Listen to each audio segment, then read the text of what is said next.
আসসালামু আলাইকুম। এটিএন বাংলা সংবাদে সবাইকে স্বাগত জানাচ্ছি আমি অনামিকা হাসান পুনম। শুরুতে বিআরবি কেবল সংবাদ শিরোনাম।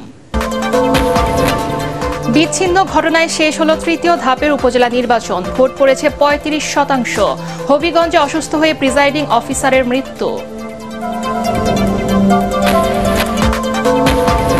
যুদ্ধ নয়, আলোচনার মাধ্যমে সংঘাত সমাধানে বিশ্ব নেতাদের প্রতি আবারও আহ্বান প্রধানমন্ত্রী।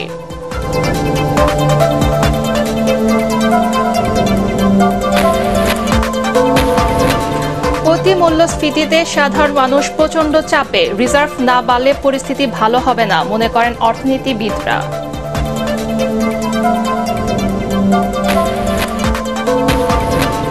মালয়েশিয়াগামী বিমান টিকিট নিয়েও সিন্ডিকেট, কারসাজি, ২০,০০০ বাংলাদেশি কর্মীর যাওয়া অনিশ্চিত।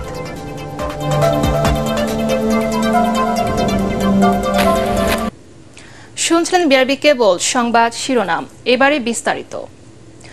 বড় ধরনের সহিংসতা ছাড়াই শেষ হলো তৃতীয় ধাপের ৮৭ উপজেলায় ভোট গ্রহণ।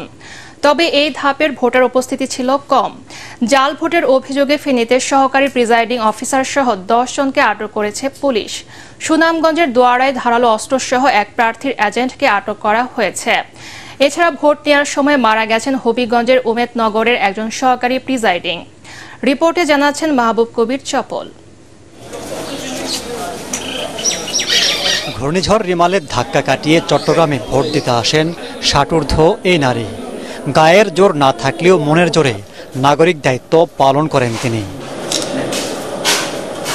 তবে তার মতো ভোটের আগ্রহ দেখা যায়নি অনেক ভোটারের মধ্যেই।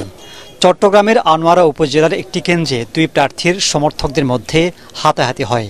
এতে কিছুটা উত্তেজনা দেখা দেয়। ফেনীর পিটিআই কেন্দ্রে জাল ভোট দেওয়ার সময় আটক হন সহকারী প্রিজাইডিং অফিসার। অন্য ৩ উপজেলায় একই অপরাধে আটক করা হয় প্রার্থীর এজেন্ট সহ ১০ জনকে। সোনাগাজীতে ভোট দিয়ে ব্যালট পেপারের ছবি ফেসবুকে শেয়ার করেন উপজেলা ছাত্রলীগের যুগ্ম সম্পাদক ইয়াকুব আলী মিশুক। এতে আলোচনার সৃষ্টি হয়। তার বিরুদ্ধে কোনো ব্যবস্থা না নেওয়ায় প্রশ্ন ওঠে রিটার্নিং কর্মকর্তার ভূমিকা নিয়ে। সুনামগঞ্জের দোয়ারায় ধারালো ছোড়া সহ এক এজেন্টকে আটক করেছে পুলিশ। তবে কোনো হতাহতের ঘটনা ঘটেনি। জামালপুরের মেলান্দহ ও মাদারগঞ্জ উপজেলায় ভোট নেওয়া হয় ইভিএমে। নতুন পদ্ধতির সাথে মানিয়ে নিয়ে ভোট দিয়েছেন ভোটাররা। বগুড়া সদরে ভাইস চেয়ারম্যান প্রার্থী ইফতারুল ইসলাম মামুনের প্রতীকের সাথে ব্যালট পেপারের প্রতীকের মিল না থাকায় এই পদে নির্বাচন স্থগিত করা হয়েছে। নওগাঁর রানীনগর ও আত্রাই উপজেলায় শান্তিপূর্ণ পরিবেশে ভোট নেওয়া হয়, তবে উপস্থিতি ছিল কম। কক্সবাজারের টেকনাফ, উখিয়া ও রামু উপজেলায় ভোট হয়েছে। ঘূর্ণিঝড় রিমালের কারণে সরঞ্জাম পৌঁছাতে না পারায় স্থগিত করা হয়েছে সেন্ট মার্টিনের নির্বাচন। সুষ্ঠু পরিবেশে ভোট হয়েছে পাহাড়ি জনপদ রাঙ্গামাটির লংগদু ও নানিয়াচর উপজেলাতেও। মোতায়েন ছিল নিরাপত্তা বাহিনীর পর্যাপ্ত সদস্য। সারা দেশে শান্তিপূর্ণ পরিবেশে ভোট হলেও বেশিরভাগ উপজেলাতেই ভোটার উপস্থিতি কম ছিল বলে জানিয়েছেন আমাদের প্রতিনিধিরা। মাহবুব কবির চপল, এটিএন বাংলা। ২-৪টি অনভিপ্রেত ঘটনা ছাড়া তৃতীয় দফার উপজেলা নির্বাচন শান্তিপূর্ণভাবে অনুষ্ঠিত হয়েছে বলে জানিয়েছেন প্রধান নির্বাচন কমিশনার কাজী হাবিবুল আওয়াল। ভোট গ্রহণ শেষে নির্বাচন কমিশনের ব্রিফিংয়ে তিনি জানান, ভোটের হার ৩৫% মতো হতে পারে। অনিয়মের জড়িত থাকার অভিযোগে একজন ভোট গ্রহণ কর্মকর্তা সহ ৩০ জনকে আটক করা হয়েছে বলেও জানান সিএসি। এছাড়া ভোট কারচুপির কারণে চট্টগ্রামের পটিয়া উপজেলার একটি কেন্দ্রের ভোট গ্রহণ স্থগিত করে নির্বাচন কমিশন। একটি বিষয় হয়তো আপনারা জানতে চাইবেন, উপস্থিতি কেমন ছিল। প্রশাসন, পুলিশ, আইন শৃঙ্খলা রক্ষাকারী বাহিনী অত্যন্ত তৎপর ছিলেন। তাদের নিরলস পরিশ্রমের কারণে আমি বলবো তারা ধন্যবাদ পাওয়ার যোগ্য এবং তারা তাদের সক্ষমতা প্রদর্শন করতে পেরেছেন। প্রায় বলতে গেলে ২-৪টি অনভিপ্রেত ঘটনা ছাড়া সাধারণভাবে নির্বাচন যথেষ্ট শান্তিপূর্ণভাবে হয়েছে। আমরা এ যাবৎ যে উপস্থিতির যে তথ্য পেয়েছি সেটা আমাদের পর্যালোচনায় এটা 35 প্লাস মাইনাস হতে পারে, 35 প্লাস, বেশি হতে পারে, কমও হতে পারে। তৃতীয় ধাপের উপজেলা নির্বাচন শান্তিপূর্ণ হওয়ায় সকলকে ধন্যবাদ জানিয়েছেন আওয়ামী লীগ সাধারণ সম্পাদক ওবায়দুল কাদের। দুই একটি বিচ্ছিন্ন ঘটনা ছাড়া এই নির্বাচন শান্তিপূর্ণ ছিল বলেও দাবি করেছেন তিনি। ধানমন্ডিতে দলীয় সভাপতির রাজনৈতিক কার্যালয়ে আয়োজিত সংবাদ সম্মেলনে ওবায়দুল কাদের তৃতীয় ধাপের উপজেলা নির্বাচন পরবর্তী প্রতিক্রিয়ায় এসব বলেন। বিরোধী দলের অব্যাহত মিথ্যাচারের কারণে উপজেলা নির্বাচন সফল করা চ্যালেঞ্জ ছিল জানিয়ে আওয়ামী লীগ সাধারণ সম্পাদক বলেন, তারা আন্দোলন ও নির্বাচন ঠেকাতে ব্যর্থ হয়ে হতাশ ও ক্লান্ত হয়ে পড়েছে। এক প্রশ্নের জবাবে ওবায়দুল কাদের বলেন, বিএনপি আমলে কোনো দুর্নীতিবাজ নেতা বা সরকারি কর্মকর্তার বিচার করা হয়নি। দুর্নীতির বিষয়ে বর্তমান সরকার জিরো টলারেন্স দেখাচ্ছেন বলেও উল্লেখ করেন তিনি। বিএনপি আমলে তাদের কোনো নেতা, সরকারি প্রশাসনের কোনো কর্মকর্তা এবং পুলিশের কোনো সাবেক কর্মকর্তা তখন কর্মরত ছিল, তাদের কারো কি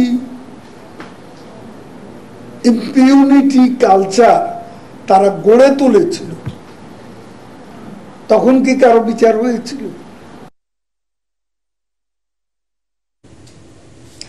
নিজেদের স্বার্থে বেনজির আজিজদের আওয়ামী লীগ সরকার তৈরি করেছে, তাই তাদের দুর্নীতি অপকর্মের দায় ক্ষমতাসীনদের নিতে হবে বলে দাবি করেছেন বিএনপি মহাসচিব মির্জা ফখরুল ইসলাম আলমগীর। জিয়াউর রহমানের মৃত্যুবার্ষিকী উপলক্ষে আয়োজিত আলোচনা সভায় বিএনপি নেতারা বলেন, আওয়ামী লীগের দুর্নীতি লুটপাটের কারণে দেশে যে মহাসংকট তৈরি হয়েছে তা থেকে বাঁচতে সরকারের বিরুদ্ধে প্রতিরোধ গড়ে তুলতে হবে। ৭৫-এ আওয়ামী লীগের দুর্নীতি লুটপাটের কারণে যে দুর্ভিক্ষ সৃষ্টি হয়েছিল, এখন আবারও সে পরিস্থিতি তৈরি হয়েছে বলেও দাবি করেন মির্জা ফখরুল। আজকে কোন অবস্থায় বাংলাদেশকে নিয়ে এসেছেন? আপনার সাবেক পুলিশ প্রধান, তার আজকে হাজার হাজার দুর্নীতির চিত্র পত্র পত্রিকায় বেরিয়ে আসছে। তাকে আপনি লালন করেছেন, আমেরিকান স্যাংশন পাওয়ার পরেও তাকে আপনারা আইজি বানিয়েছেন। একমাত্র বেনজির বা আজিজ কেন ভুক্তভোগী হবে? আপনারা ভুক্তভোগী হবেন না? এই অবস্থা তৈরি করেছে কারা? একজন বেনজির তো নয়, একজন আজিজ নয়, অসংখ্য বেনজির ও আজিজ আপনারা তৈরি করেছেন। যুদ্ধ নয়, আলোচনার মাধ্যমে যে কোনো সংঘাত সমাধানে বিশ্ব নেতাদের প্রতি আহ্বান জানিয়েছেন প্রধানমন্ত্রী শেখ হাসিনা। তিনি বলেন, অস্ত্র প্রতিযোগিতা যত বাড়ছে, মানুষের জীবন ততই দুর্বিষহ হয়ে উঠেছে। আন্তর্জাতিক জাতিসংঘ শান্তিরক্ষী দিবসের অনুষ্ঠানে প্রধানমন্ত্রী জানান, বাংলাদেশ থেকে শান্তিরক্ষা মিশনে আরও নারী সদস্য চেয়েছে জাতিসংঘ। মনিউর রহমানের রিপোর্ট। ৫৫টি দেশের ১৯৮৮ সালে ইরান ইরাকের সামরিক পর্যবেক্ষক হিসেবে দায়িত্ব পালনের মধ্য দিয়ে জাতিসংঘ শান্তিরক্ষা মিশনে বাংলাদেশের যাত্রা শুরু। বর্তমানে বিভিন্ন দেশের সেনা, নৌ ও বিমান বাহিনী সহ বাংলাদেশ পুলিশের মোট ৬,০৯২ জন শান্তিরক্ষী ১৩টি মিশনে দায়িত্ব পালন করছেন। আন্তর্জাতিক জাতিসংঘ শান্তিরক্ষী দিবস উপলক্ষে রাজধানীর বঙ্গবন্ধু আন্তর্জাতিক সম্মেলন কেন্দ্রে আয়োজিত অনুষ্ঠানে যোগ দেন প্রধানমন্ত্রী শেখ হাসিনা।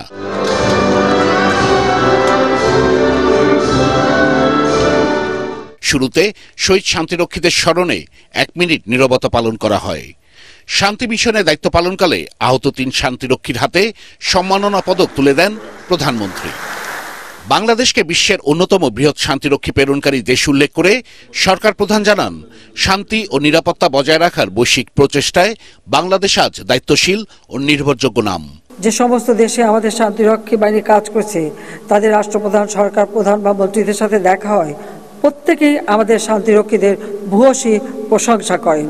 আর এই প্রশংসা শুনেই সত্যি আমার গর্বে বুক ভরে যায়। প্রযুক্তির সাম্প্রতিক প্রসার ও অগ্রযাত্রার সাথে সাথে শান্তিরক্ষীদের প্রতিনিয়ত নতুন হুমকি মোকাবেলা করতে হচ্ছে বলে জানান প্রধানমন্ত্রী। এ সময় শান্তিরক্ষা মিশনে বাংলাদেশি নারী শান্তিরক্ষীদের সংখ্যা বাড়াতে জাতিসংঘের আবেদনের কথা জানান তিনি।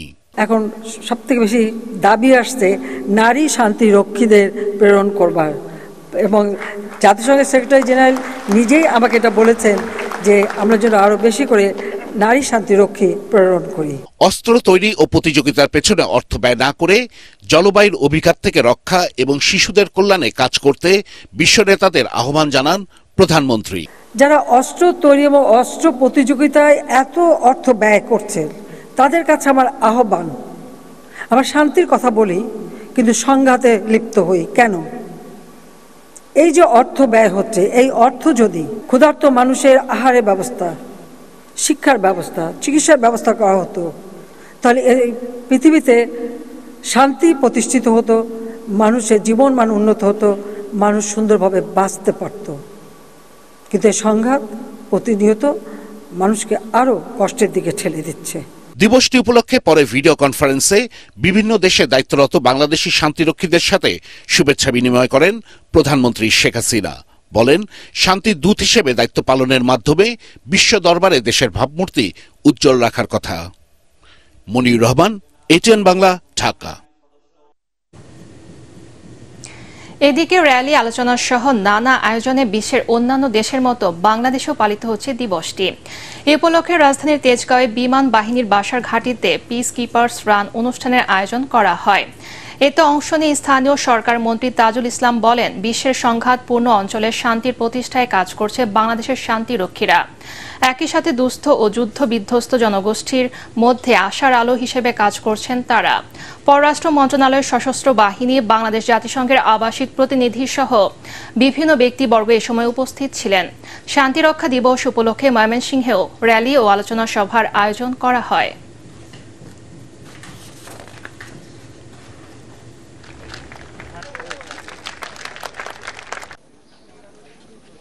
Bangladesh peacekeepers are promoting the culture of peace in the conflicted zone adjacent area, emerging as a ray of hope for the distressed and war-torn communities.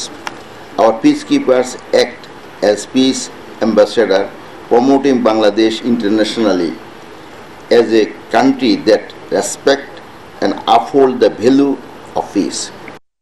বাবার খুনিদের আবারও দৃষ্টান্তমূলক শাস্তির দাবি জানিয়েছেন কলকাতায় নিহত ঝিনাইদহের এমপি আনোয়ারুল আজিম আনারের মেয়ে মুমতারিন ফেরদৌস টরিন। সকালে ঝিনাইদহের কালীগঞ্জে তাদের বাসভবনের সামনে সংবাদ সম্মেলনে এই দাবি জানান তিনি। ভিসা জটিলতায় এখনও কলকাতায় যাওয়া আটকে রয়েছে তার। ভিসা হাতে পেলে আজ বা কাল সকালে কলকাতায় যাবেন ডরিন।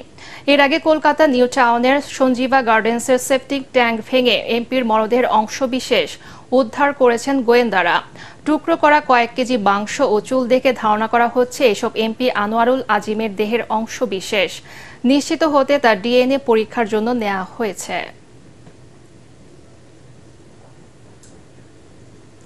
অতি মূল্যস্ফীতির কারণে সাধারণ মানুষ চাপে রয়েছে বলে মনে করেন বিশেষজ্ঞরা। তাদের মতে কয়েক বছরে আয় কমেছে 25 ভাগ, অথচ নিত্য প্রয়োজনীয় দাম বেড়েছে 12 ভাগের বেশি। রিজার্ভ না বাড়লে সহসা এই পরিস্থিতির উন্নতি হবে না বলে মনে করেন অর্থনীতিবিদরা। রাজধানীর সিরডাপে গণতান্ত্রিক বাজেট আন্দোলনের জনবাজেট সংসদে ভর্তুকি কমিয়ে সামাজিক সুরক্ষায় বরাদ্দ বাড়ানো, তথ্যের ঘাটতি কমিয়ে আনার পরামর্শ দিয়েছেন তারা। শারফুল আলমের রিপোর্ট। নিত্য প্রয়োজনীয় সব পণ্যের দাম চড়া। করোনার পর থেকে নানা অজুহাতে এসব পণ্যের দাম বেড়েছে কয়েক গুণ। এতে কম আয়ের পরিবারে ব্যয় বাড়ছে, ব্যাহত হচ্ছে স্বাভাবিক জীবনযাত্রা, বেড়েছে বিদেশি ঋণ পরিশোধের চাপ, ডলার ও ঋণের সুদহারও। এমন পরিস্থিতির মধ্যেই আগামী সপ্তাহে 2024-25 সালের বাজেট আসছে। সীমিত সম্পদের মধ্যেও অপচয় কমিয়ে বৈষম্যহীন বাজেট প্রণয়নের প্রস্তাব জনবাজেট সংসদে। 2-3 বছর ধরে নিত্য প্রয়োজনীয় পণ্যের মূল্য 12% হারে বাড়ছে। যারা ওই নিত্য প্রয়োজনীয় পণ্য কেনে তাদের আয় 20 থেকে 24% করে কমে গেছে গত 2 বছরে।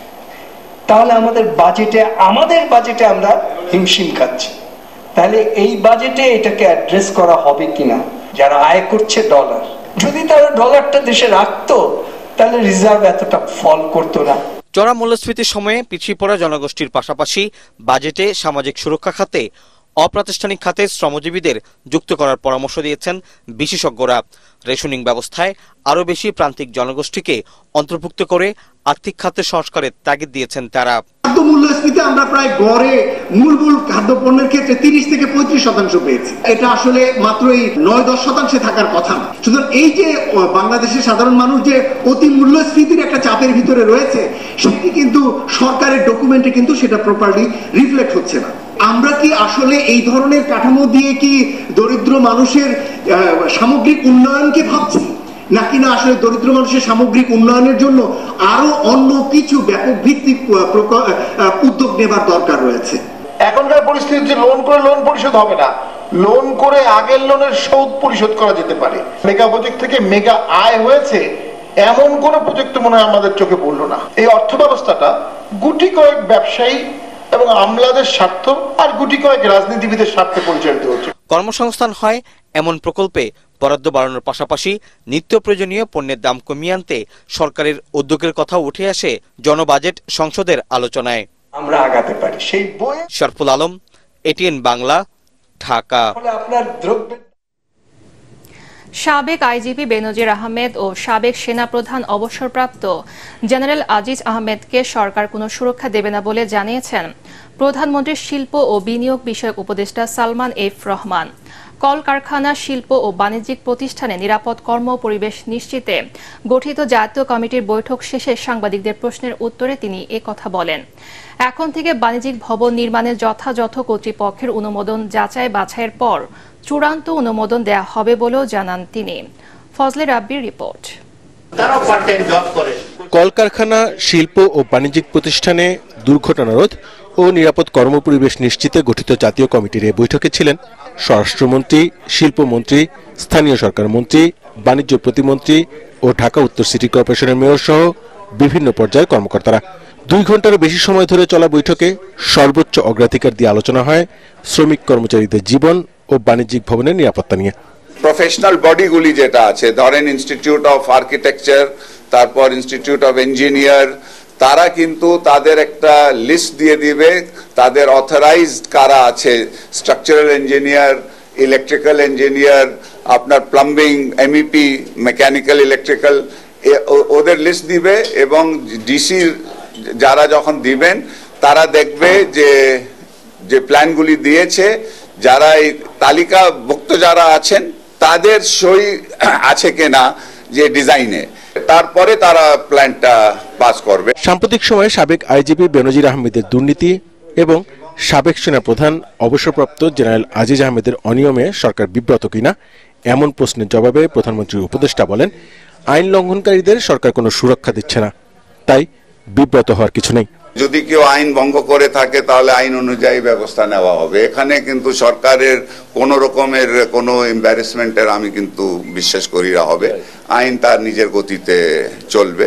এই লোকটা যতই ইনফ্লুয়েন্সিয়াল হোক না কেন, সরকার কিন্তু কোন রকম প্রোটেকশন কাউকে দেওয়া হবে না। এ সময় সংসদ সদস্য আনোয়ারুল আজিম হত্যাকাণ্ডের বিষয়ে কোনো মন্তব্য না করে তিনি বলেন, এমন ঘটনায় তিনি শোকাহত। ফজলে রাব্বি, এটিএন বাংলা, ঢাকা। মালয়েশিয়ায় যাওয়ার বিমান টিকিট এখন যেন সোনার হরিণ। 30,000 টিকিট বিক্রি হচ্ছে লাখ টাকায়। ফলে প্রায় 20,000 বাংলাদেশি কর্মীর মালয়েশিয়া যাওয়া অনিশ্চিত হয়ে পড়েছে। বেসরকারি এয়ারলাইন্সের পাশাপাশি রাষ্ট্রীয় পতাকাবাহী বিমানের বিরুদ্ধে উড়োজাহাজের টিকিট কারসাজির অভিযোগ তুলেছেন জনশক্তি রপ্তানি সংশ্লিষ্টরা। এ নিয়ে তরিক ইসলামের 2 পর্বের ধারাবাহিক প্রতিবেদনের আজ দেখুন প্রথমটি। মালয়েশিয়া সরকারের নতুন ঘোষণা অনুযায়ী দেশটিতে বাংলাদেশি কর্মীদের প্রবেশের সময় আছে আর মাত্র 2 দিন। তাই তো শেষ সময়ে বিমানের টিকিটের অস্বাভাবিক দামে অনিশ্চয়তার মুখে পড়েছে মালয়েশিয়া কর্মীদের। যে হারে টিকিটের দাম বাড়তেছে, জমি জমা বেচা মনে না যাইতে পারবো। সরকার যদি এই জিনিসটা দেখতো, এই জিনিসটা সম্পর্কে একটু করতো, তাইলে আমাদের একটু ভালো হইতো। তথ্য বলছে বাংলাদেশ থেকে ছেড়ে যাওয়া বেশিরভাগ এয়ারলাইন্সের মালয়েশিয়ার ওয়ান ওয়ে টিকিটের দাম 1 লাখ টাকা। কোনো এয়ারলাইন্স দাম চাইছে 1.25 লাখ টাকা পর্যন্ত, যা নিয়ে সোশ্যাল মিডিয়ায় প্রধানমন্ত্রীর হস্তক্ষেপ কামনা করেছেন ব্যবসায়ীরা। মালয়েশিয়ার ফেয়ার অনওয়ে ভাড়া 27 থেকে 30 এর মধ্যে পাওয়া যায়, রিটার্ন ফেয়ার 52 ভিতরে পাওয়া যায়। এয়ারলাইন্স থেকে এই 80,000 1 লাখ টাকা যে ভাড়া যে ডিমান্ডটা করা হচ্ছে, এটা আসলে সবার জন্যই ক্ষতিগ্রস্ত হবে। টিকিটের এই অস্বাভাবিক দামে মালয়েশিয়ায় কর্মী পাঠানো নিয়ে অনিশ্চয়তায় রিক্রুটিং এজেন্সিগুলো। 95,000 টাকা দিয়ে যদি আমরা পাঠাই, তো এটা কিভাবে পাঠাবো বলেন? আমরা একটা যদি ব্যবসা করি, সেটা হয়তো 10,000 বা 15,000, ম্যাক্সিমাম 20,000 টাকা আমরা ব্যবসা করি। তো সেই ক্ষেত্রে এই 20,000 টাকাও যদি আমি প্লাস করি, তাহলে তারপরেও তো আর 50-60,000 টাকা আমাদের বাকি থেকে যায়। তো এই 50-60,000 টাকা কে দিবে বলেন? টিকিটের এমন কারসাজি খতিয়ে দেখার পরামর্শ আটাব সভাপতির। ভাড়া বাড়ার একটা সীমা থাকা উচিত, একটা লেভেল থাকা উচিত। 30,000 টাকার কুয়ালালামপুরের টিকিট, সেটা এখন বর্তমানে আমরা দেখতে পাচ্ছি 3 গুণ বেশি। এখানে যদি কোনো অনিয়ম থাকে, কেউ এটার সাথে জড়িত থাকে, তাদের বিরুদ্ধে অবশ্যই উপযুক্ত ব্যবস্থা নেওয়া উচিত। টিকিটের চাহিদাকে পুঁজি করে এয়ারলাইন্স কোম্পানিগুলোর এমন অনিয়ম তদারকি দাবি জানিয়েছে অভিবাসন বিশ্লেষক হাসান আহমেদ চৌধুরী কিরণ। টিকিট এর দাম বাড়বার ক্ষেত্রে যে অরাজকতা চলছে দীর্ঘদিন থেকে, সেক্ষেত্রে কিন্তু আমরা কোনো সংস্থাকে আমরা দেখিনি এখনো পর্যন্ত আইনগত ব্যবস্থা গ্রহণ করতে, এবং যতক্ষণ পর্যন্ত আমাদের টিকিটের দামটাকে নিয়ন্ত্রণ করা সম্ভব না হবে, শুধুমাত্র রিক্রুটিং এজেন্সির উপর দায়ভার দিয়ে যে যারা বিদেশি কর্মী প্রেরণ করে তারা টাকা বেশি নেয়, সেটা দিয়ে কিন্তু আমরা এই দায় এড়াতে পারবো না। তবে টিকিটের দাম বৃদ্ধি নিয়ে কারসাজির অভিযোগ অস্বীকার করেছে বিমান। এয়ারলাইন্সের ভাড়া কোনোটা কিছু ফিক্সড না, এটা টাইম ডিমান্ডের উপরে, টাইমের উপরে, ডেস্টিনেশনের উপরে, অনেকগুলো মানদণ্ডের উপরে ডিপেন্ড করে এই ভাড়াগুলো আপনার নির্ধারণ করা হয়। কোনো এজেন্সিকে আমরা দিচ্ছি না, আমরা যখনই ওপেন করতেছি সবাইকে করা হয়, অবহিত করা হয় যে এখন ওপেন আছে, আপনারা নিতে পারেন। দ্রুত সমন্বয় করে বিমান ভাড়া না কমালে মালয়েশিয়ায় বাংলাদেশে কর্মী পাঠানো সংকটে পড়তে পারে বলেও মনে করেন এ খাতের ব্যবসায়ীরা। তরিক ইসলাম, এটিএন বাংলা, ঢাকা। ঘূর্ণিঝড় রিমেলে ক্ষতিগ্রস্ত মানুষের পাশে দাঁড়াতে কাল পটুয়াখালীর কলাপাড়ায় যাচ্ছেন প্রধানমন্ত্রী শেখ হাসিনা। এ সময় মোজাহার উদ্দিন বিশ্বাস ডিগ্রি কলেজ মাঠে জনসভায় বক্তব্য রাখবেন তিনি। ক্ষতিগ্রস্ত মানুষের হাতে তুলে দেবেন সাহায্য। এক যুগ পর প্রধানমন্ত্রী শেখ হাসিনার সফরকে কেন্দ্র করে উৎফুল্ল এলাকাবাসী। উপকূলীয় জেলা পটুয়াখালীর কলাপাড়ায় রোববার রাতে 120 কিলোমিটার গতিতে আঘাত হানে ঘূর্ণিঝড় রেমাল। এটি তাণ্ডব চালায় সোমবার বিকেল 4টা পর্যন্ত। দীর্ঘ সময়ের এই তাণ্ডবে মারা যায় 3 জন। সম্পূর্ণ ও আংশিক বিধ্বস্ত হয় 3,500 কাঁচা আধা পাকা ঘরবাড়ি। উপড়ে যায় হাজার হাজার গাছপালা। প্লাবিত হয় 9,000-এরও বেশি পুকুর, 765টি মাছের এবং শতাধিক কাঁকড়া ঘের। ভেঙে যায় 4 কিলোমিটার বেড়িবাঁধ। এতে পানিবন্দী হয়ে পড়ে 50,000-এরও বেশি মানুষ। এভারেস্ট আর লোৎসে পর্বতজয়ী বাবর আলীকে ভালোবাসায় বরণ করেছেন চট্টগ্রামবাসী। মঙ্গলবার ঘুরে ফেরেন তিনি। আজ সতীর্থদের জানিয়েছেন বিশ্বের সর্বোচ্চ পর্বতজয়ের সেই গল্প। চট্টগ্রাম থেকে আরো জানাচ্ছেন সৈয়দ তামিম মাহমুদ। বিশ্বের উচ্চতম পর্বতশৃঙ্গ এভারেস্টে লাল সবুজের পতাকা ওড়ানোর স্বপ্ন নিয়ে যাত্রা শুরু করেছিলেন চট্টগ্রামের সন্তান ডাক্তার বাবর আলী।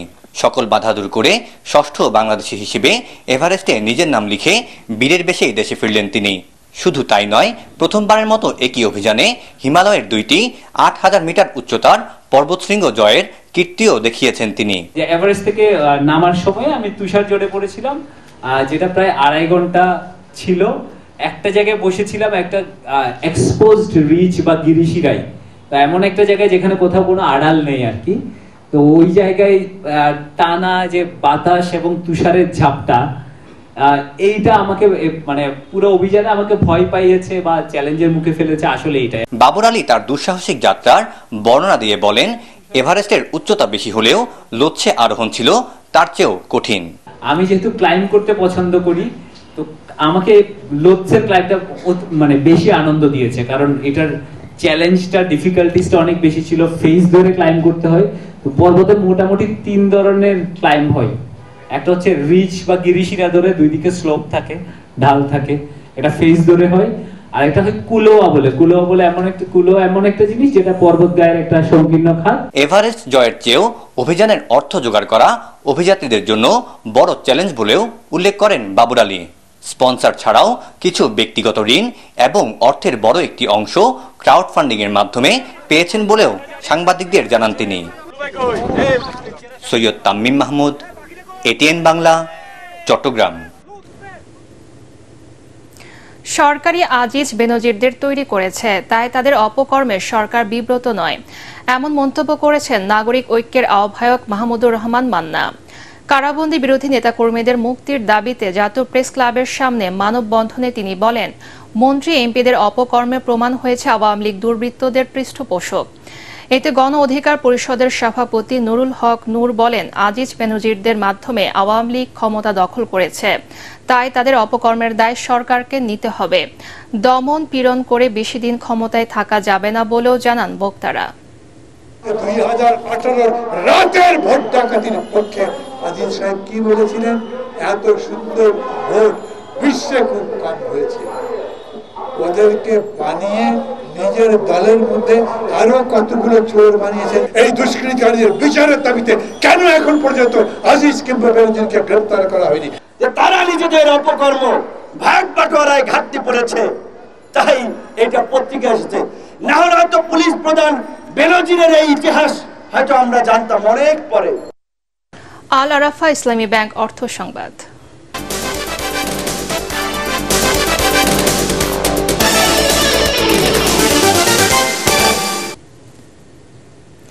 কৃষি মন্ত্রণালয়ের সাথে যৌথভাবে দেশজুড়ে সমবায় ভিত্তিক কৃষি ব্যবস্থা চালুর পরিকল্পনা হচ্ছে বলে জানিয়েছেন স্থানীয় সরকার, পল্লী উন্নয়ন ও সমবায় মন্ত্রী আব্দুল ওয়াদুদ। বুধবার রাজধানীর কারওয়ান বাজারে বাংলাদেশ পল্লী উন্নয়ন বোর্ড বিআরডিবি আয়োজিত 2 দিন ব্যাপী উপপরিচালক পর্যায়ের সম্মেলনের উদ্বোধনী অনুষ্ঠানে একথা বলেন তিনি। গ্রামীণ জনপদের মানুষের জীবনমান উন্নয়নে নিষ্ঠার সাথে উপপরিচালকদের দায়িত্ব পালনের আহ্বানও জানান মন্ত্রী।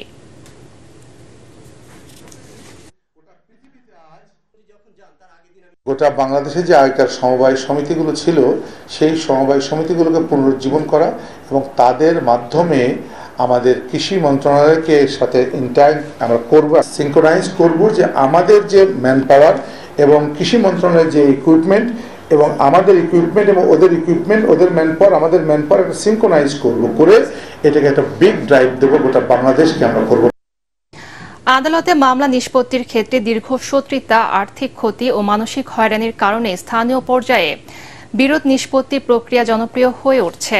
কিন্তু ইউনিয়ন পরিষদের গ্রাম আদালতে বিচারিক ক্ষমতার আর্থিক এখতিয়ার 3 লাখ টাকা হলেও পৌর এলাকায় তা মাত্র 25,000 টাকা। ফলে পৌর আইনটির দ্রুত সংশোধন জরুরি। দুপুরে রাজধানীর ব্র্যাক সেন্টার মিলনায়তনে আয়োজিত সেমিনারে এলজিআরডি মন্ত্রী তাজুল ইসলাম এসব কথা বলেন। জনমাধ্যম আইনের মাধ্যমে মানুষের আইনি সেবা পাওয়া সহজ করায় সরকারের লক্ষ্য বলেও উল্লেখ করেন তিনি।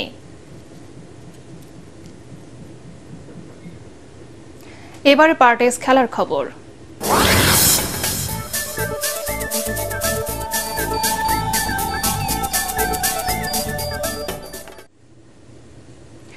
খারাপ সময়ে দর্শক সমর্থকদের দলের পাশে থাকার অনুরোধ করেছেন বাংলাদেশ ক্রিকেট দলের অধিনায়ক নাজমুল হোসেন শান্ত। বিশ্বকাপ উপলক্ষে বিসিবির প্রকাশিত এক ভিডিও বার্তায় তিনি বলেন, নিজেদের সামর্থ্য অনুযায়ী সেরাটা দিতে পারলে বিশ্বকাপে ভালো করবে তার দল। এস.এম. আশরাফের রিপোর্ট। পারফরমেন্স দিয়েই নিজেকে দলের অন্যতম সদস্য বানিয়েছেন নাজমুল হোসেন শান্ত। 2023-এ ওয়ানডেতে 42 গড়ে 992 রান, 55 গড়ে, টেস্টে 440 আর টি-20-তে তার রান ছিল 32 গড়ে 218। এমন ধারাবাহিকতার কারণেই তাকে 3 ফরম্যাটে অধিনায়ক করে নির্বাচকরা। তবে বিশ্বকাপের আগেই ফর্ম হারিয়েছেন শান্ত। সামনের দিনগুলোতে তাই কঠিন পরীক্ষা অপেক্ষা করছে। খুব বেশি ক্যাপ্টেন হওয়া নিয়ে যে অনেক বেশি দায়িত্ব বেড়ে গেছে, জিনিসটা এভাবেও চিন্তা করতে চায় না। প্রত্যেকটা সময় এনজয় করতে চাই এবং প্রত্যেকটা দিন টিমকে যেন কিছু একটা দিতে পারি, এটাই মূল লক্ষ্য থাকবে আর কি। এ সময় তিনি জানান, সাকিব, রিয়াদদের মতো অভিজ্ঞ ক্রিকেটাররা কঠিন সময়ে তাকে সাহায্য করবে বলেই বিশ্বাস করেন তিনি। এক্সপেরিয়েন্স ক্রিকেটার যখন টিমে থাকে, স্পেশালি যারা ইয়াং ক্রিকেটার আছে, যাদের অনেক প্লেয়ার আছে প্রথম টি-20 বিশ্বকাপ খেলবেন, আমি আশা করব যে অনেক টাফ টাইমে আমার কোনো ধরনের কোনো হেল্প যদি প্রয়োজন হয় তারা অবশ্যই আমাকে করবেন। বিশ্বকাপে দল কত দূর যাবে তা নিয়ে না ভেবে বাংলাদেশের অধিনায়ক প্রতি ম্যাচে নিজেদের সামর্থ্যের সেরাটা দেওয়ার দিকেই মনোযোগ দেওয়ার কথা বলেন। আউটকাম নিয়ে চিন্তা করাটা আমি খুব একটা পছন্দ করি না। আমাদের প্রসেসটা ঠিক আছে কিনা, আমাদের প্রিপারেশনটা ঠিক আছে কিনা, এই জায়গাটা যদি আমরা ঠিকভাবে কাজগুলো করতে পারি তাহলে আমার মনে হয় রেজাল্টটা আসবে। 8 জুন শ্রীলঙ্কার বিপক্ষে ম্যাচ দিয়ে প্রথমবারের মতো কোনো বিশ্বকাপ অভিযান শুরু করছেন নাজমুল হোসেন শান্ত। এস.এম. আশরাফ, এটিএন বাংলা। বাংলাদেশ হকির পরিচিত মুখ ও জার্মান কোচ গেরহার্ড পিটারকে টেকনিক্যাল ডিরেক্টর হিসেবে নিয়োগ দিয়েছে বাংলাদেশ হকি ফেডারেশন। ফেডারেশনের সভাকক্ষে আনুষ্ঠানিক সংবাদ সম্মেলনে পিটারকে টেকনিক্যাল ডিরেক্টর হিসেবে নিয়োগ দেওয়ার বিষয়টি জানান সাধারণ সম্পাদক মুমিনুল হক সাইদ এবং জার্মান এই কোচকে সবার সাথে পরিচয় করিয়ে দেন। এ সময় ফেডারেশনের সহ সভাপতি আব্দুর রশিদ শিকদার সহ অন্যান্য কর্মকর্তারা উপস্থিত ছিলেন। বাংলাদেশের হকি এখন নিষেধাজ্ঞা ইস্যুতে আলোচনা মুখর। এমন সময়ে জার্মান কোচ গেরহার্ড পিটারকে টেকনিক্যাল ডিরেক্টর হিসেবে নিয়োগ দিয়ে নতুন চমক দিলেন হকি কর্মকর্তারা।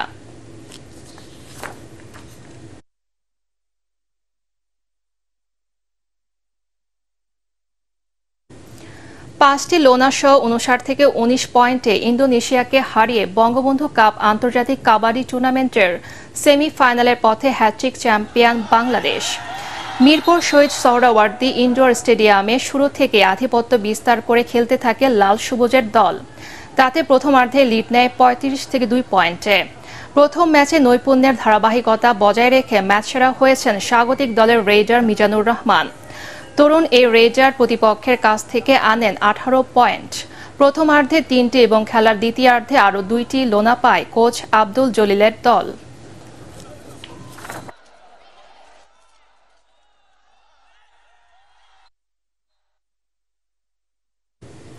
শেষ করার আগে বিআরবি কেবল সংবাদ শিরোনাম আরেকবার। বিচ্ছিন্ন ঘটনায় শেষ হলো তৃতীয় ধাপের উপজেলা নির্বাচন। ভোট পড়েছে 35%। হবিগঞ্জে অসুস্থ হয়ে প্রিজাইডিং অফিসারের মৃত্যু। যুদ্ধ নয়, আলোচনার মাধ্যমে সংঘাত সমাধানে বিশ্ব নেতাদের প্রতি আবারও আহ্বান প্রধানমন্ত্রী।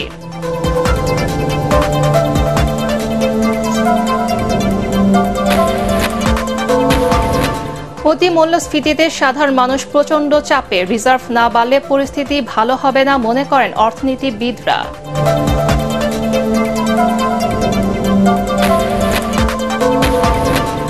মালয়েশিয়াগামী বিমান টিকিট নিয়েও সিন্ডিকেট কারসাজি। 20,000 বাংলাদেশি কর্মী যাওয়া অনিশ্চিত।